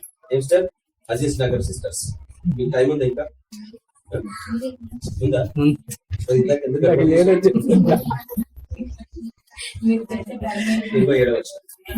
అంతటా దైవజనుడు ఒకడు, అంటే ప్రవక్త. బాగా తెలుసుకోండి, దైవజనుడు. యాజకునికి దైవజనునికి తేడాదే. నీ సేవా విధానంలో నువ్వు దైవజనుడివి. అర్థమవుతుందా? నువ్వు ఒక దైవజనులాగా ప్రవర్తించగలవా? ఎందుకంటే ఒకరి మీద నువ్వు నేరాలు మోపుతున్నావు అంటే నువ్వు ఎంత జాగ్రత్తగా జీవించాలా. పంచే చేయడం వేయదు కదా. నల్లగొండ కొండ ఏదో ఉంది సామెత, తెల్లగా సజ్జన కుండ అంట ఆ చాయ్ గిన్నె ఉంటుంది కెటిల్. కెటిల్ కుండ ఉంటే నల్లది అది. ఆ కెటిల్ పొయ్యి మీద పెడితే నల్లగా అవుతుంది. చాయ్ తయారు చేసి ఉంటుంది అల్యూమినియం చాయ్ వస్తారు. గిన్నె దాన్ని కెటిల్ అంటారు. థర్మోస్ కెటిల్ అంటారు. దానికి ఇట్లా మూతి ఉంటది. చాయ్ వస్తారు. దాని మీద స్టవ్ మీద పెడతారు. ఇట్లాంటి చెప్తే బట్ సిస్టర్స్ కి ఇష్టం. 2 అడుగులు వారికి సంబంధించిన విషయాలు కదా ఫుల్ ఇష్టం. ఆసక్తితో పార్టిసిపేట్ చేస్తారు. ఇది అది అని చెప్తా ఉంటారు. ఇంకా సలహాలు ఇస్తూ ఉంటారు. కెటిల్ కి అది స్టవ్ మీద పెడితే మసీదు కదా. ఈ కెటిల్ అన్నదంట కుండ నువ్వు నల్లదానివే అని. దానికి కూడా నలుపుదలు. కుండనే ఉల్టా అంటే కుండ కెటిల్ అని అనుకో, అరే నువ్వు నల్లదానివి అంటే అది పిచ్చిదానా, నేను నల్లగా అయినా నువ్వు మొదటి నుంచి నల్లదానివి అని అంటే ఎట్లుంటది? అది జీవితం విరోధం. నువ్వు పరిశుద్ధంగా లేకుండా, పవిత్రంగా లేకుండా, వాక్యానుగుణంగా లేకుండా నువ్వు ఎవరిని హెచ్చరించలేవు, ఎవరిని గద్దించలేవు. నీ పరిశుద్ధమైన జీవితం నీకు మార్చాలి. అంతటా దైవజనుడు ఒకడు ఏలి యొద్దకు వచ్చాడు. ఇప్పుడు మీరు అర్థం చేసుకోండి. నేను ఎన్నిసార్లు మీకు చూపించిన, యాజకులు తప్పు చేస్తే ప్రవక్తను లేపుతాడు. నీ సేవ పరిచర్య అదే. ఈరోజు యాజకులు నీ మాట వింటారా? ఒకటే ఛాన్స్. నేను చెప్తున్నా, నేను ఎక్కడ పోయినా ఒకటే ఛాన్స్ నాకు. దాని తర్వాత యాజకులు ఒప్పుకోరు. ఎందుకంటే అది ఒకటే ఛాన్స్. వాళ్ళు వినరు. ఎందుకంటే ఏమి వినలే. హోప్ని ఫిన్హాస్ వినలే. యాజకులు వినరు. బట్ దేవుడు అంటాడు, వాళ్ళు వినకున్నా నీ బాధ్యత ఏంది? నేను పంపిస్తాను. నీకు ఊరు లేదు, పేరు లేదు. నీ ఊరు నీ పేరు అక్కడ. నీ పని చెప్పిన పని చేసిరా అంతే. పోయి చెప్పేసి వెళ్ళిపోవాలి అంతే. వాడు నన్ను పిలవని అవసరం లేదు. ఒకడు నేను తిరిగి పిలవని అవసరం లేదు. ఒకసారి నువ్వు ఫస్ట్ అండ్ లాస్ట్ పోయి చెప్పేసి రావాలా. కళ్ళు మూసుకో, దేవుడు నడిపిస్తాడు. వాక్యం చెప్పేసి ఆ హెచ్చరించు. ఇద్దరు నీ జీవితాన్ని మార్చుకోలేకపోతే లేపేస్తాడు దేవుడు. అంటే ఇంకెంత డేంజర్ ఉంటుంది. భయం వస్తుంది మనుషులకి. నువ్వు భయపడే వాళ్ళ ఉండాలి. ఎందుకంటే నువ్వు సింహం అని నీకు తెలుసు. సింహం పిల్లలు, ప్రథమ సింహం. నువ్వు గర్జించడం అంటే ఎటువంటి మనిషి వణుకుతాడు. నువ్వు వాక్యం చెప్తే ఎటువంటి వాడు వణుకుతాడు. ఎందుకంటే నువ్వు సింహం. నీ నోట్ల నుంచి వచ్చేది ఆ స్వరంకి గజగజ వణుకుతారు మనుషులు. పెద్ద పెద్ద పాస్టర్లు వణుకుతారు, పెద్ద పెద్ద బిషప్లు వణుకుతారు. నేను మీకు చెప్తున్నా, అది ఓపెన్ అయిపోయింది, రిలీజ్ అయిపోయింది మీ జీవితాలలో. మీరు వాక్యం చెప్పిండ్రు అంటే మనుషులు గజగజ వణుకుతారు, మోకాళ్ళని ప్రార్థన చేస్తారు. నేను చూసిన వేల మంది గుడ్ వచ్చి థౌజండ్స్ పీపుల్ నేను చెప్పినట్టు ప్రార్థన చేశాను. థౌజండ్స్ ఆఫ్ పీపుల్ తోని పాపాలకు తీసినారు. నేనేదో అతిశయిస్తలేదు. నాకు తెలిసి ఇటువంటి పిలుపు ఇది మనది. సేవా పరిచర్య దానికి సంబంధించింది. కాబట్టి సమాధాన పడకండి, టైం చూడకండి. మీ టైం స్టార్ట్ అయింది. అయిపోలే. మీ టైం ఇప్పుడు స్టార్ట్ అయింది. ఇప్పుడు మీకు ఏ చీకటి శక్తులు కనిపించారు. ఎందుకంటే అవి సీల్ చేసిన వాటి పాతాళంలో సీల్ చేసి పడేసిన వాడు. నీకు ఇచ్చిన అధికారం ఇదిగో. సర్పం ఒకటి నేను మీకు అధికారం ఇచ్చిన, శత్రు బలవంతని మీద నేను మీకు అధికారం ఇచ్చిన. ఇప్పుడు వాడుకోండి. మీరు ఏ రోగం వస్తే గద్దించండి, అవి పరిపోవాలి, క్షణంలో పారిపోవాలి. ఇందాక సిస్టర్ చెప్తుంది సాక్షి. సిస్టర్ భయంకరమైన జ్వరము, లూజ్ మోషన్స్ వస్తున్నాయి. ప్రార్థన చేయమని చెప్పు. నేను ప్రార్థన స్టార్ట్ చేయండి టక్కున దయ్యం విడిచిపెట్టి వెళ్ళిపోయిందంట. ఆమె చెప్తుంది, బ్రదర్ మీరు ప్రార్థన స్టార్ట్ చేయండి, నాలో నుంచి శక్తి విడిచిపెట్టి వెళ్ళిపోయింది. ఆ క్షణమే సాక్షి ఇస్తుంది. అటువంటి పిలుపులకు మీరు వచ్చేసింది. ఈ రోజు నుంచి మీరు చేయండి. సమాధాన పడకుండా పొద్దున్న చేసి ప్రార్థన స్టార్ట్ చేయండి. ఇంకా మీ సేవ ఎట్లుంటుందో ఊహించుకోండి. ఏ దాని గురించి మీరు అనుమానించకండి. అంతటా దైవజనుడు ఒకడు ఏలి ఎందుకు వచ్చి ఇట్లా, నేను యెహోవా నిన్ను గురించి సెలవించినది ఏమనగా అని చెప్తున్నాడు ప్రవచనం. ఒక దైవజనుడు వచ్చి ప్రవచిస్తున్నాడు, నీ పితరుని ఇంటి వారు ఐగుప్తు దేశమందు ఫరో ఇంట్లో ఉండగా నేను వారికి ప్రత్యక్షమైతిని. అంటే అహరోను కాలం గురించి మాట్లాడతాడు. అహరోను మోషుల గురించి.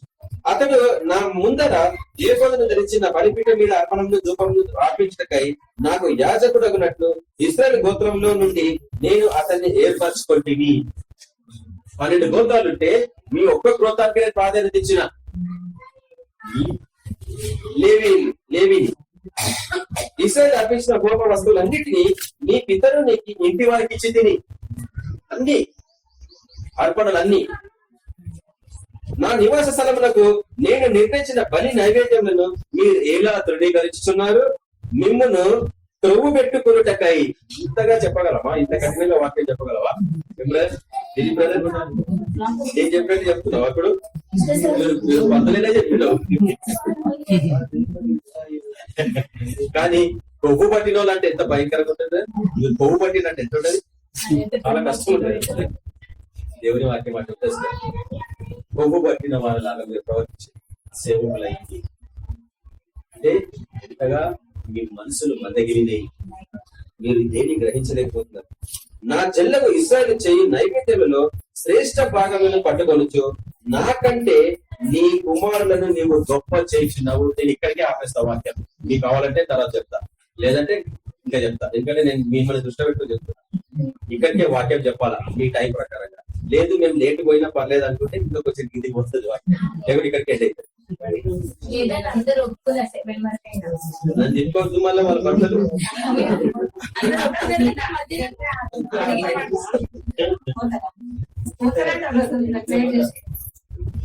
కాబట్టి నాకంటే నీ కుమారులను నీవు గొప్ప చేయించున్నావు.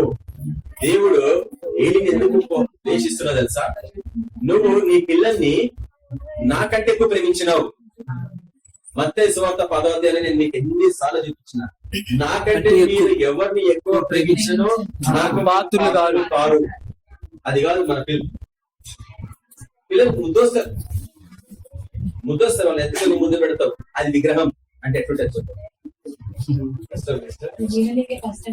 వినడానికి కష్టమే కానీ చేస్తారు. కొంతసేపు పక్కన పెడదాం లే వాక్యం చేస్తారు. పిల్లల్ని నువ్వు ముద్దు పెట్టడం వల్ల మీ పిల్లలు చెడిపోతుంది. అసలు మీకు వాడు చేసిన తప్పులను అంటే మీరు సమర్థిస్తున్నారు. ఏలి చేసిన పని అది. చిన్న పంచి వాడిని పెద్దంతా కొట్టింటే వాళ్ళ ఇట్లా డైరెక్ట్ వల్ల వ్యభిచారం చేస్తారా ఈ చర్చిలో? ఎక్కడ లేని ఏమంటారు అత్యాస, గ్రీడ్ అంటారు ఇంగ్లీష్. మాంసం అంటే అత్యాస, మాంసం అంటే అత్యాస. మేము ఐగుప్తులో ఉంటే మంచిగా తిన్నాం మాంసం, ఈ అడవులకు తీసుకొచ్చిన మాకేం దొరకలేదంటే ఆయన చాలా గొప్ప వచ్చింది. ఎందుకంటే అక్కడ ఉంది వాక్యం, దేవుడే కావాలని వారికి ఆకలి గుర్తించింది. పరీక్షించడం ఎందుకో తెలుసా? మీరు నిజంగా నేను నమ్ముతున్నారా? పరీక్షించడం నిజంగా మీరు నమ్ముతున్నారా? ఒకసారి ఈ కష్టాలు వస్తే, ఈ కష్టాలు వచ్చి శ్రమలు వచ్చినప్పుడు మీరు నిజంగా నమ్ముతున్నారా దేవుడిని? తిట్టుకుంటున్నారా? ఎందుకు, ఏం దేవా, ఏం పరిస్థితి ప్రభావ అని అనుకుంటున్నారా? చేస్తారని చేసుకునే పని. ఆయన వారిని చూసి ఎంతగానో అసహించుకున్నాడు. నేను వీళ్ళకి పెట్టిన చిన్న పరీక్షలో కూడా వీళ్ళు పాస్ కాలేకపోయినారు అని అక్కడికి వెళ్ళి పంపించిండు. ఒక తూర్పు గాలి వచ్చింది, అన్ని తీసుకొచ్చింది పక్షులని. మంచి వాటినే తిన్నారు. ఊహిస్తేనే వాళ్ళు జంజరిస్తున్నారు.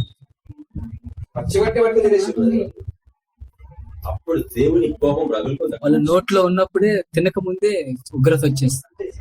ఇంకా నోట పెట్టుకోరు. ఆయన ఉగ్రతకి ఒక్కడు భరించలేడు. ఆయనకి ఎంత కోపం ఉంటే ఇట్లా మాట్లాడతారు చూడండి.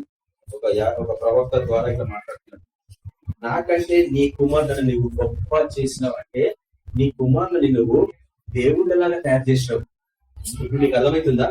పిల్లల్ని ఎక్కువ ప్రేమిస్తే దేవుళ్ళలాగా వాళ్ళని నువ్వు దేవుళ్ళని చేస్తున్నావు అంటే నువ్వు విగ్రహారాధికులు అయిపోతున్నావు. పిల్లల్ని ఎక్కువ ప్రేమిస్తే, పిల్లల్ని ప్రేమించాలా, ఆదరించాలా బాధ్యత అది. ఎందుకంటే నీ పిల్లలు కాబట్టి దేవుడు ఇచ్చిన బహుమానం కదా అది. పిల్లలంటే దేవుడు ఇచ్చిన బహుమానం, స్వాస్థ్యం అంటే. ఆయన దేవుని స్వాస్థ్యం వాళ్ళని నువ్వు సరిగా పెంచలేదు. ఈ దినము వాడు తిరుగుబర్తనం చేస్తే వాడిని తన్నాల్సింది పోయి, వాడిని పోలీసులకు అప్పగించాల్సింది పోయి, నువ్వు నా రక్తం కదా అని నువ్వు సమర్థించడం వలన దేవునికి కోపం వచ్చింది. ఎందుకు తెలుసా? నువ్వు ఎప్పుడైతే నీ పిల్లల్ని సమర్థిస్తావో నువ్వు విగ్రహారాధికునివి. ఏలి ఎవరు చెప్తున్నా నేను ఇక్కడ? పిల్లలు కాబోయే వాళ్ళకి చెప్తున్నాను. అర్థమవుతుందా? మీరు అనుకోవచ్చు మా పిల్లలు కాదులేదు, మా పిల్లలు ఆల్రెడీ పెద్దలు అయిపోయారు కదా అనుకుంటారు.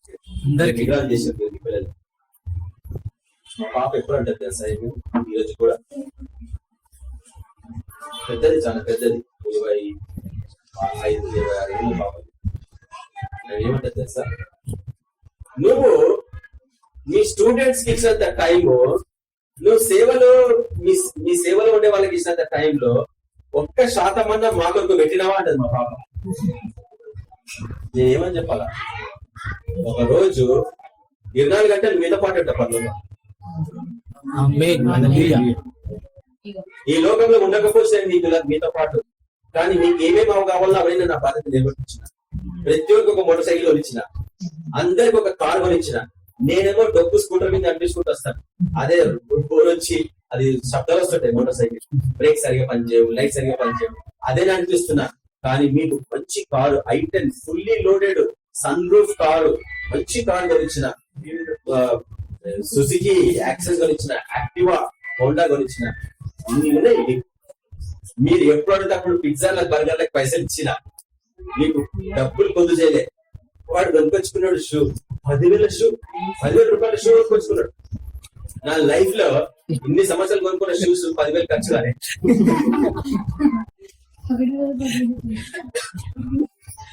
ఎవరిచ్చి నీకు 10,000? నీకు ఎందుకు లే? నేనైతే ఇవ్వలే, నేను ఇవ్వను. నేను వేసుకునేది 600 షూ. ఈ రోజు 200 ఈరోజు వేసుకొచ్చింది 200 షూ. ఎందుకో తెలుసా? ఒక్క పైసా ఎక్స్ట్రా నా షూస్ మీద, నా బట్టల మీద ఖర్చు పెడితే ఈ పైసా ఎవరికైనా పేదవారి కానుకలు ఇవ్వచ్చు కదా, ఊళ్ళలో పోతే అడుగులో పోతే. అట్లా ఆలోచిస్తుంది. ఒక చికెన్ బిర్యానీ తింటే ఎంత 200? 250 అన్న. 250 రూపాయలు. అందులో అదే సేవ్ చేసుకుని నేను ఏదో ఇంటి వాళ్ళ తినేస్తే ఆ తక్కిన పైసలు పేదవాళ్ళ కొరకు పోతే చర్చలే. అనాథలు ఉంటారు, విధరాళ్ళు ఉంటారు, రోగగ్రస్తులు ఉంటారు, పంపాలి. అందులో పోతే పైసలు. అడవుల్లో పోతే ఎంతమంది తిండి లేకుండా ఉంటారు పిల్లలు. ఆ పిల్లల్ని చూస్తే మీరు ఎంత బాధపడతారు. రవి బ్రదర్ తెలుసు, ఎండకి చెప్పులు లేకుండా తిరుగుతారు ఆ పిల్లలు. వీళ్ళంతా ఎండిపోయిన జుట్టు, గలీజ్ బట్టలు ఉంటాయి పిల్లలకి.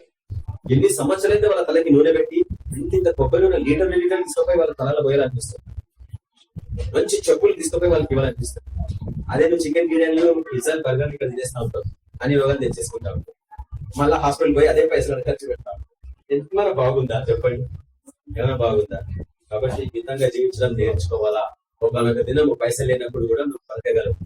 నేను ఈ రోజు కూడా ఫుల్ డే ఫాస్టింగ్ ఉన్నాను. దగ్గర క్లోజ్ 60కి వచ్చేసింది. 60 years వచ్చేసిన దగ్గర 60 years ఎందుకు అయినా కానీ నేను ఫాస్టింగ్ ఉండగలను. నీళ్ళు లేకుండా, ఒక చుక్క నీళ్ళు లేకుండా సాయంత్రం వరకు ఉంటుంది. అట్లా దీన్ని ట్రైన్ చేసుకోవాలి. ఈ శరీరాన్ని అర్థమవుతుందా? ఇది విగ్రహం అవుతుంది. లేకపోతే నీ శరీరం విగ్రహం అవుతుంది. నీ కడుపే విగ్రహం, నీ ఆహారమే విగ్రహం అనుందా లేదా వాక్యం? కాబట్టి మనం అట్లా జీవించడానికి వీల్లేదని చెప్తుంది. నాకంటే నీ కుమారుని గొప్ప చేయుచున్నావు, నీ కుమారుని విగ్రహాలుగా చేసుకున్నావు. నువ్వు యేసు ప్రభు కంటే ఎవరిని ఎక్కువగా ప్రేమించినా అది విగ్రహము అన్నాడు యేసు. నాకు మీరు పాత్రలు కాదు. మీరు ఎంత హల్లెలూయా పాటలు పాడినా, ఉపాసంలో ప్రార్థన చేసినా మీరు దేవునితో ఉండలేరు.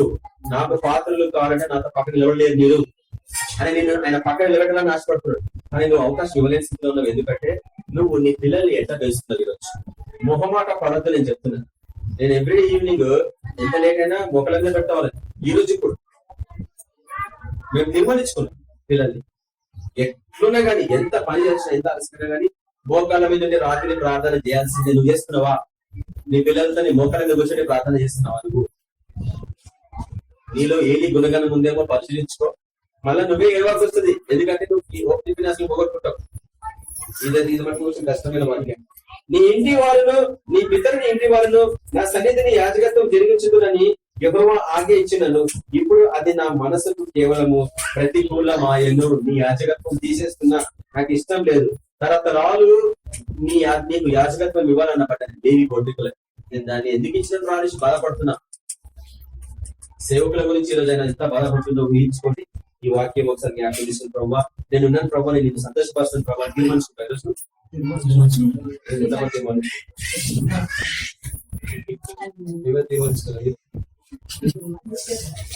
బాధపడుతున్నారా సార్? తీర్మానించుకోండి. ఈ వాక్యం చెప్పబడుతుంది.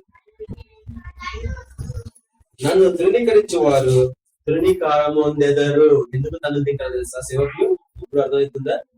ఎందుకు ద్వేషపడతారో అర్థమవుతుందా? నువ్వు లేవి గుణగణం ఉన్నవాడవు, లేవి గుణగణం ఉన్నదానవు. లేవి ఆత్మ ఈ దినం వెంబడిస్తుంది. ఆలకించము, రాగల దినములలో నీ బలమును, నీ పితరుని ఇంటి బలమును నేను తక్కువ చేతును. ఆయన తక్కువ చేస్తే ఎవడిని లాభపరచాడు. నీ ఇంట ముసలివాడు ఒక్కడును లేకపోవును. ఇది చాలా బాధన, చాలా బాధన. ఎందుకంటే మా తండ్రి వంశంలో, తండ్రి తరఫున కుటుంబంలో ఒక్కరు ముస్లిం లేరు, ఎవరి కాలం అందరు దిగిపోయారు. నాకు తెలిసి ఎందుకు దిగిపోయినా నేను ప్రార్థనలో కనుక దేవుడు, ఎందుకంటే నాకు ఎవరు చెప్పటం లేదు. మా తండ్రి సైడ్ ఒక్కరు లేరు నాకు చెప్పారు తండ్రులు. ఎందుకు వాళ్ళంతా త్వరగా చనిపోయిన అయితే పిడిగారు చనిపించినాయి. ఇద్దరు తల్లిదండ్రులు చాలా చిన్న ఏజ్ లో చనిపోయాడు. ఒక ఆయన పిల్లలు లేకుండా చనిపోయాడు, ఒక ఆయన ఒక కొడుకు ఎక్కడుంటాడు నాకు కూడా తెలియదు. మా ఫాదర్ సైడ్ ఎవరు లేదు, ఎట్లా చనిపోయినారు ఎందుకు చనిపోయారు నాకు తెలియదు. నాకు తెలుసు అది ఏ మంత్రము ఏ దయ్యం అనేది నాకు తెలుసు.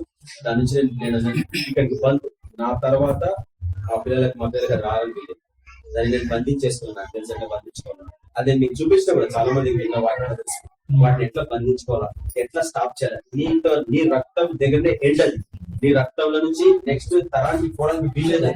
అది నేను ప్రకటించేసిన, అది మీ బాధ్యత మీరు స్వీకరించాలా. కొంచెం కఠినంగా తయారు కావండి పిల్లల విషయం, లేకపోతే ఏడవలసి వస్తుంది, మీరు భయంకరంగా ఏడవలసి వస్తుంది. దాని తర్వాత నేను కూడా మీకు తెలియదు ఎంత ఏడుస్తాను, వద్దు లేస్తే ఎంతసేపు ఏడుస్తుంది. ఎందుకంటే నాకు అనుగ్రహించబడ్డ వరకు నేను ఎవరిని పోగొట్టుకోలేదు. ఎంతగా బాధపడ్డానో మీకు తెలియదు. అక్కడ వెళ్ళిపోయాను చాలా శ్రమల పాలైన దెబ్బలు తిని గాలి రోగాలు అయిపోయి చాలా భయంకరంగా నేను ప్రార్థన చేస్తాను. కానీ ఒక దశలో నా ప్రార్థన విన్నాడు దేవుడు. ఒకరోజు నాకు చెప్పి కూడా ఎందుకు ప్రార్థన చేసిన పని చేయన్నాడు. అంత మాట్లాడతాడు దేవుడు. నేను అయినా పని చేయకుండా మోకలు తోసేసాడు, మోకాలు ఎల్లెంకల పడేటాడు. నీకు తెలియదు ఈ జీవం గల దేవుడి శక్తి గురించి నీకు ఏమీ తెలియదు, ఆవగించేంత కూడా తెలియదు. నాకు 5% కూడా తెలియదు, నేను చెప్తాను. నాకు 1% కూడా తెలియదు, మీకు ఆవగించేంత కూడా తెలియదు. నేను చెప్తాను ఈ శక్తి, ఈ పవర్, ఈ దేవుడి గురించి ఆయన ఎంత పవర్ఫుల్. ఒకసారి మాట్లాడితే మొత్తం ఐస్ అయిపోయింది నా బాడీ. ఆయన ఒక్క పదం వింటే నీ బాడీ మొత్తం ఇట్లా ఫ్రీజ్ అయిపోతుంది, ఐస్ లాగా. ఇంకా పనిచేయదు, పారాలిసిస్ అయిపోతుంది. నోట్లకి మాట కూడా కేవలం మీ ఆత్మ మాట్లాడుతూ ఉంటుంది. అంత డేంజర్ మన దేవుడు, అంత గంభీరుడు, భీకరుడు ఆయన. ఈయన చేసిన పని ఏంటి? నీ ఇంట ముసలివాడు ఉండడు, నా బలిపీఠం వద్ద ఎవడు ఉండకుండా నేను అందరినీ నశింప చేయక విడిచివాడను గనుక అది నీ కన్నులు క్షీణించుటకును నీవు దుఃఖము చేత క్షయము. ఇది నేను అర్థం చేసుకున్నా. ఏంటికి రోగం పుట్టింది? ఏం రోగం ఇది?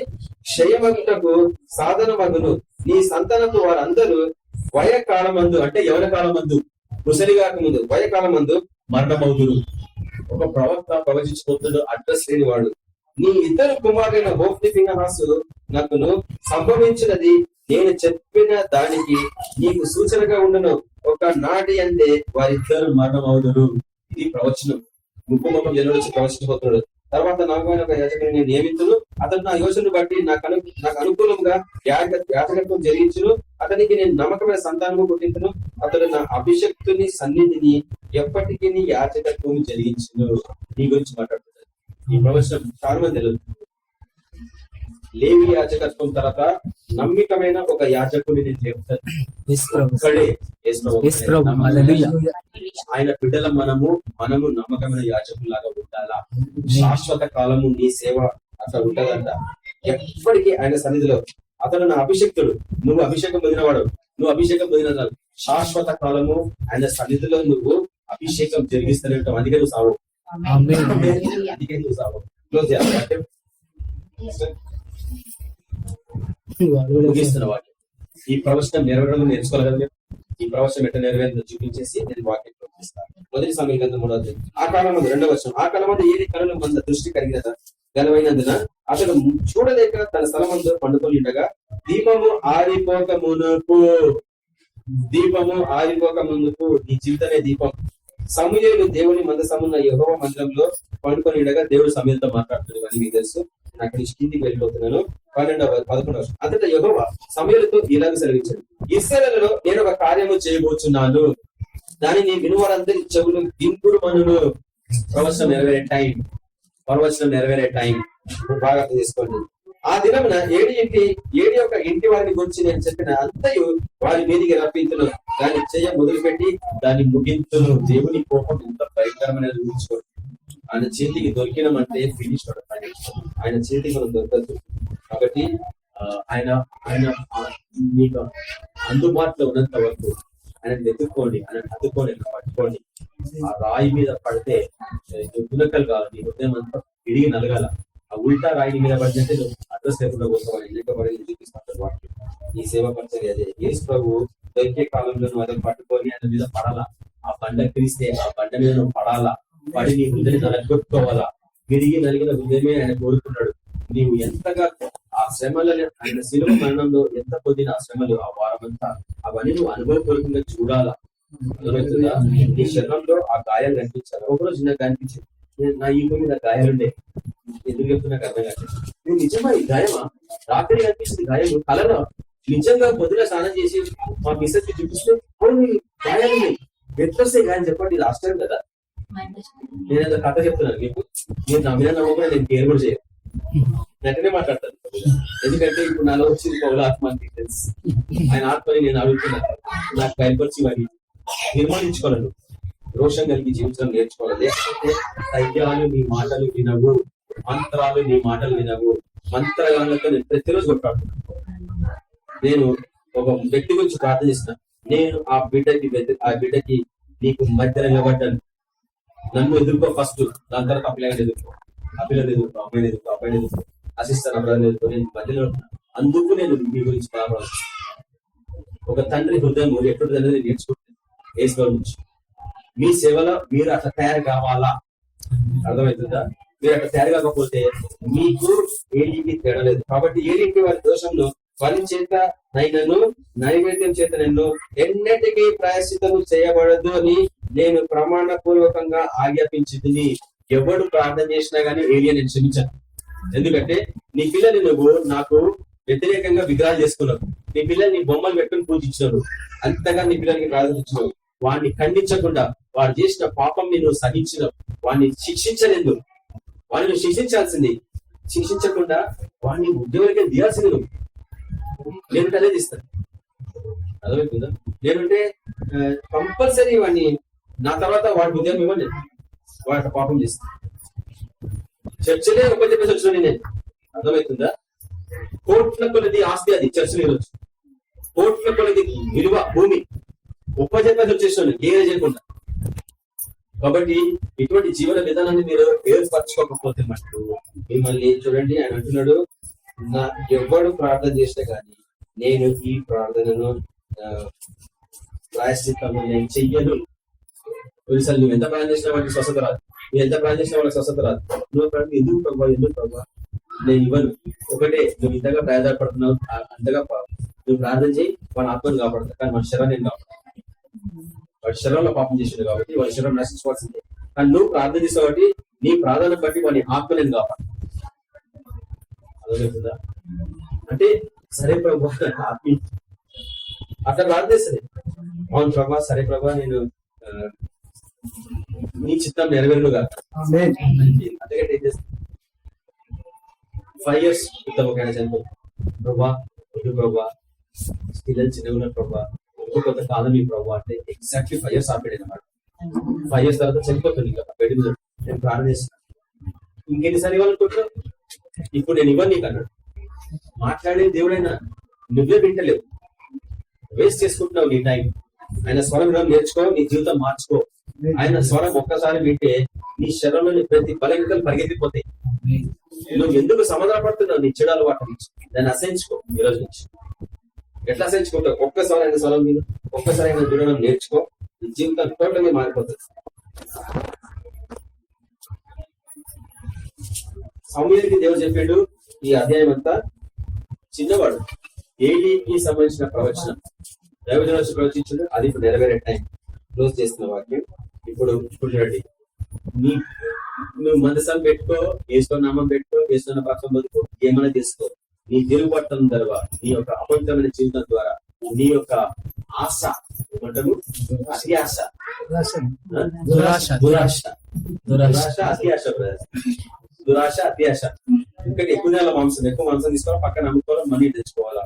అది 2వ వచనంలో, మొదటి సమయ గ్రంథము 4వ అధ్యాయం. ఇప్పుడు దేవుడు శత్రువులు చెప్తున్నాడు.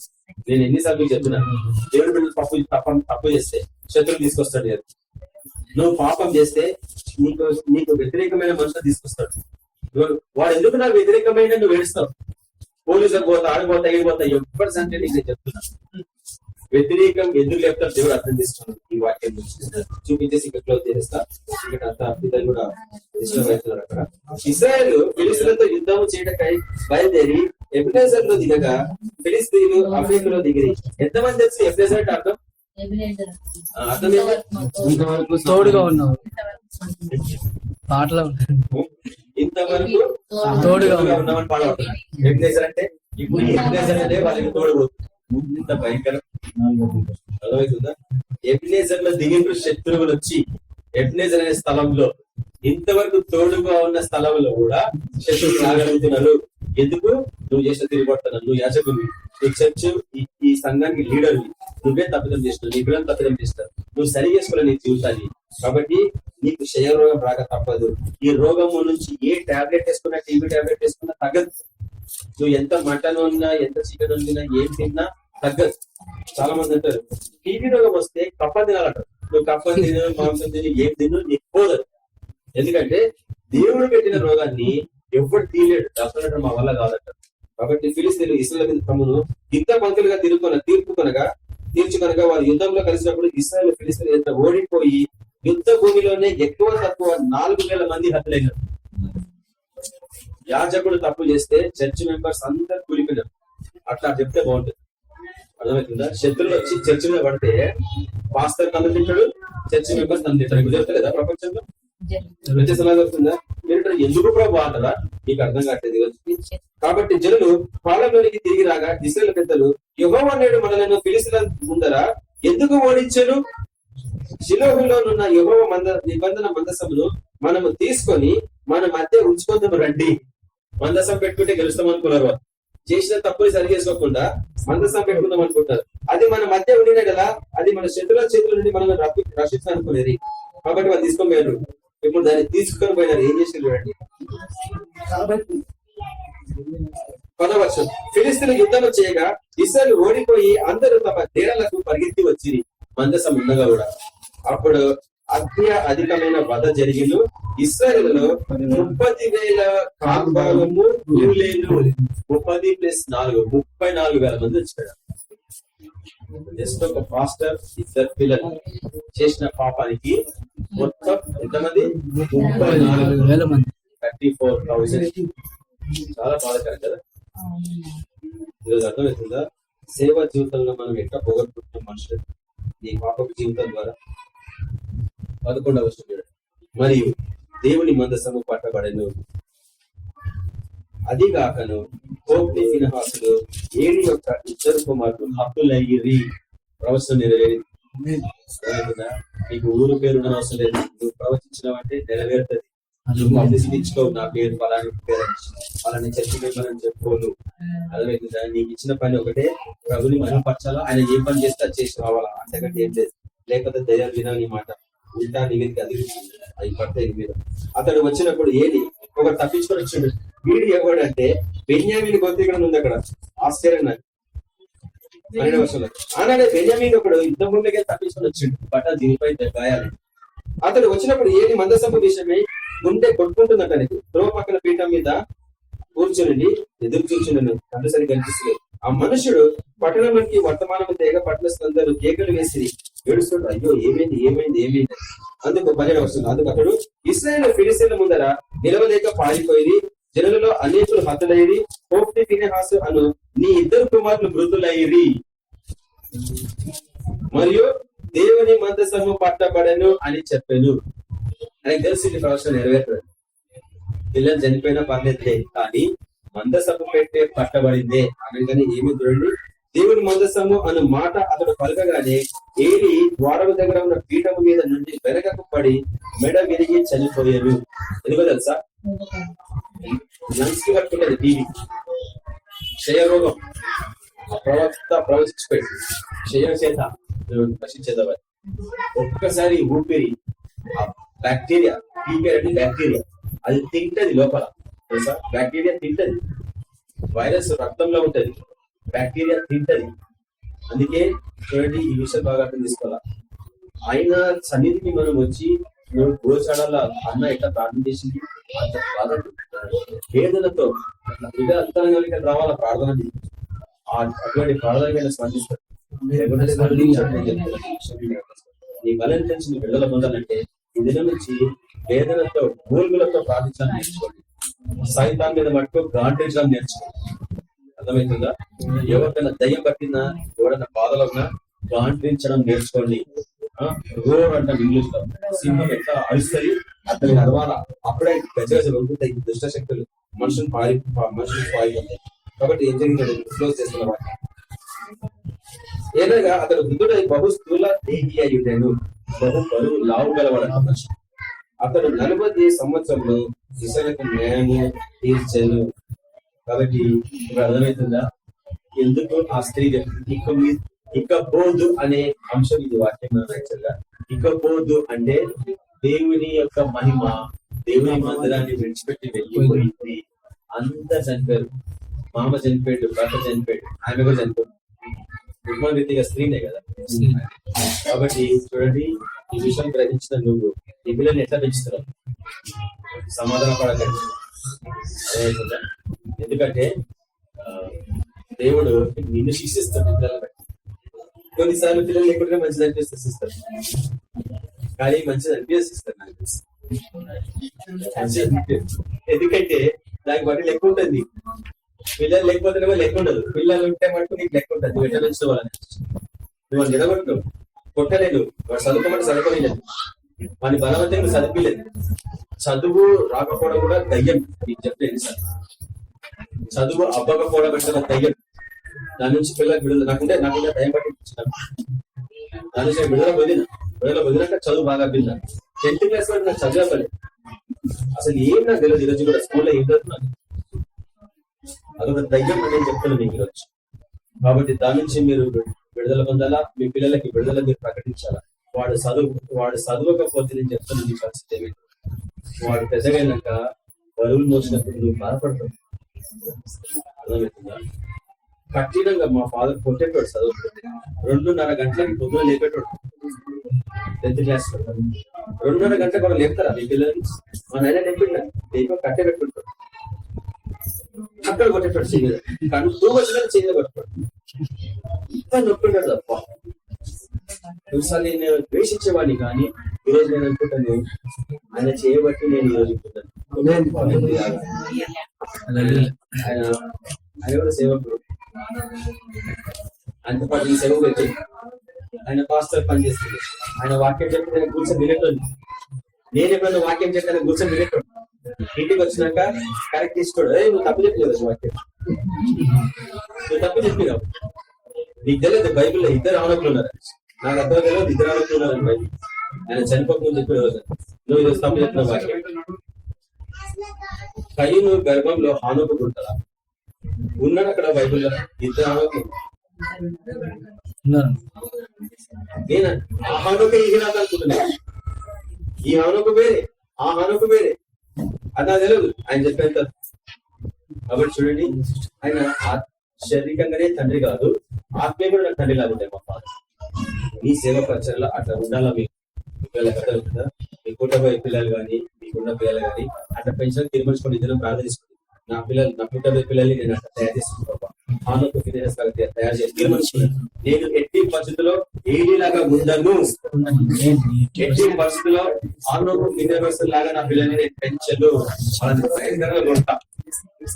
నేను వాళ్ళని ఆనకు లాగా ఉద్దేశం ఇంతకాలం ఇక మీద నేను వదలను, ఇక మీద నేను శిక్షిస్తానని